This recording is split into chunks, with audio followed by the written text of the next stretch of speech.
તો વિદ્યાર્થી મિત્રો, હવે આપણે સરસ મજાની વાર્તા જોઈ. એના પછી થોડી વાતચીતના પ્રશ્નો છે તે આપણે જોઈશું. તો પ્રશ્ન નંબર 1 છે, તમે ઘરમાં કયા કયા તોફાન કરો છો? તો હું ઘરમાં અનેક તોફાન કરું છું, જેમ કે દૂધ ઢોળી નાખવું, વસ્તુ છૂટી ફેંકવી, નાના છોકરાને પજવવા એટલે કે નાના છોકરાને હેરાન કરવા, કૂતરાની પૂંછડી ખેંચવી, બિલાડીને નવડાવવી, દીવાલ પર લીટા કરવા. એનાથી પણ વધારે તોફાન હું કરું છું. બરાબર? હવે પ્રશ્ન 2 જોઈએ આપણે. તો પ્રશ્ન 2માં, તમે તોફાન ન કરો તે માટે મમ્મી પપ્પા તમને શું કહે છે? તો જવાબ છે કે હું તોફાન ન કરું તે માટે મમ્મી પપ્પા મારા વખાણ કરે છે અને મને કંઈક લઈ આપવાની લાલચ આપે છે. ઉપરાંત તોફાનથી થતા નુકસાન વિશે સમજાવે છે. ત્યાર પછી પ્રશ્ન નંબર 3 છે. પ્રશ્ન નંબર 3 છે, તમે કેવી મસ્તી મજાક કરો તો મમ્મી પપ્પા ખુશ થઈ જાય છે? તો હું કૂતરા બિલાડી સાથે મસ્તી મજાક કરું તો મમ્મી પપ્પા ખુશ થઈ જાય છે. પ્રશ્ન 4, હનુમાનનું કયું તોફાન તમને બહુ ગમ્યું? તો તમને જે ગમ્યું એ તમે લખી શકો છો. બરાબર? અહીં હું લખું છું, હનુમાનના માતાજી રોટલી બનાવતા ગયા અને છાબડીમાં મૂકતા ગયા. હનુમાન ટચલી આંગળી પકડીને નાના થઈ ગયા અને છાબડીમાંની બધી રોટલીઓ ખાઈ ગયા. હનુમાનનું આ તોફાન મને બહુ ગમ્યું. બરાબર? ત્યાર પછી પ્રશ્ન 5 છે, હનુમાનને હંમેશા શું કરવું ગમતું હતું?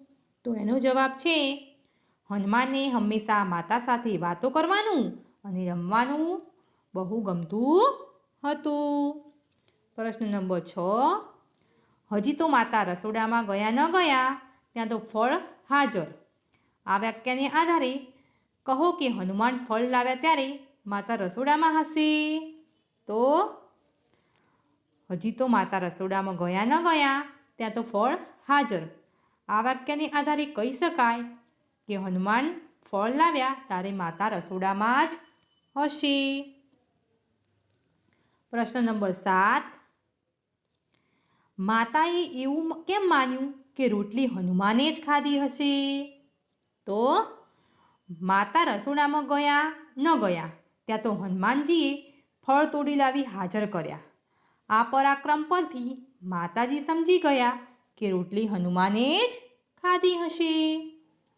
ત્યાર પછી પ્રશ્ન નંબર 8,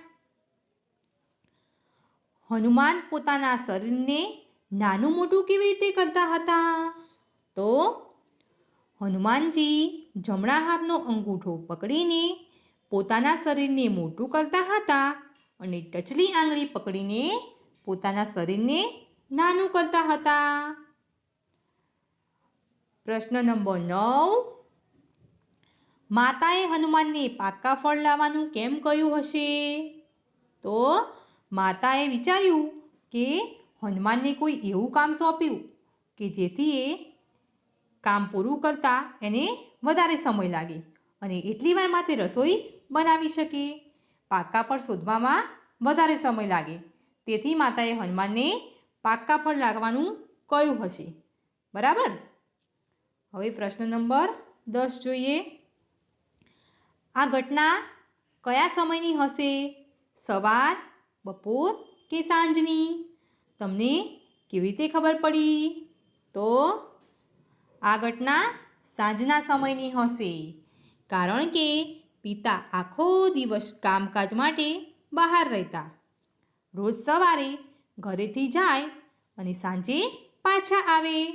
માતાએ રસોઈ બનાવવાના સમયે હનુમાનને આ કામ સોંપ્યું હતું. સમજ પડી ને? હવે પ્રશ્ન નંબર 11 છે, હનુમાનની જેમ તમારે નાના મોટા થવાનું હોય તો શું શું કરો? દાખલા તરીકે માથા પર ટપલી મારો કે કાન ખેંચો વગેરે. તો તમે શું કરશો મિત્રો? તો હનુમાનની જેમ મારે નાના મોટા થવાનું હોય તો હું ચપટી વગાડું. જમણા હાથની ચપટી વગાડતા મોટા થવાય અને ડાબા હાથની ચપટી વગાડતા નાના થવાય. બરાબર. હવે પ્રશ્ન નંબર 12. તમે હનુમાનની જેમ નાના મોટા થઈ શકતા હો તો શું કરો? તો તમે શું કરો મિત્રો? તો હું હનુમાનની જેમ નાનો મોટો થઈ શકતો હોઉં તો દૂર જવા માટે મોટો થઈ જાઉં અને ભીડમાં હું નાનો થઈ જાઉં. બરાબર ને? તમે પણ આવું કરી શકો મિત્રો. હવે આગળ જોઈએ. આગળ છે, નીચે આપેલા વાક્યોમાં શબ્દોની ભેળસેળ થઈ ગઈ છે. પાઠમાંથી શોધીને સાચા વાક્યો લખો. બરાબર. તો પહેલું વાક્ય છે, હતો બનાવવાનો માતાને સમય થયો રસોઈ. બરાબર. તો આપણે જવાબ લખીશું, માતાને રસોઈ બનાવવાનો સમય થયો હતો. બરાબર. પછી બીજું વાક્ય છે, એક પણ થોડી વાર જોયું પછી માએ તો રોટલી નહીં છાબડીમાં. તો એનો જવાબ છે, થોડી વાર પછી માતાએ છાબડીમાં જોયું તો એક પણ રોટલી નહીં. ત્રીજું વાક્ય, લંબાવીને પરથી ઝાડ હાથ દૂરના ફળ તોડી પોતાનો લીધા પાકા. તો પોતાનો હાથ લંબાવીને દૂરના ઝાડ પરથી પાકા ફળ તોડી લીધા. બરાબર. હવે આગળ જોઈએ. જાય રોટલી જાય મૂકતા બનાવતા અને માતાજી છાબડીમાં. તો એનો જવાબ છે, માતાજી રોટલી બનાવતા જાય અને છાબડીમાં મૂકતા જાય. વાક્ય નંબર 5, પકડીને થતા અંગૂઠો હાથનો છે તેને મોટા આવડે જમણા. તો જમણા હાથનો અંગૂઠો પકડીને તેને મોટા થતા આવડે છે. ત્યાર પછી આગળ જોઈએ. આગળ શું છે? જુઓ, જોડીમાં બેસીને કામ કરો. તો વિદ્યાર્થી મિત્રો, આ પ્રવૃત્તિ જોડીમાં બેસીને કરવાની છે. બરાબર. તો અહીંયા જુઓ, નીચે આપેલા શબ્દોમાં યોગ્ય સ્વર કે ચિહ્ન અહીંયા તમને આપેલું છે. જુઓ, ચિહ્નો આપેલા છે. ઉમેરીને નવા શબ્દ બનાવો. અહીંયા એનું ઉદાહરણ આપેલું છે. અહીંયા લખ્યું છે હનમન. તો અહીંયાથી એનું રસવઉ લઈને બનાવ્યું છે. રસવઉ અને કાનો માત્ર લઈને બનાવ્યું છે હનુમાન. બરાબર. તો નીચે એવી રીતે આપણે બીજા શબ્દો જોવાના છે. બરાબર. તો પહેલો શબ્દ છે મતજ. તો એનો શબ્દ આપણે બનાવીશું માતાજી. અહીંયાથી આપણે એના સ્વર અને ચિહ્નો લઈને બનાવીશું. બીજો શબ્દ છે કસર. તો એનો શબ્દ બનશે કેસરી. બરાબર. ત્યાર પછી આપણે જોઈશું અગટ. તો એનો શબ્દ બનશે અંગૂઠો. ચોથો શબ્દ અગળ. તો આંગળી. પાંચમો શબ્દ છે અજન.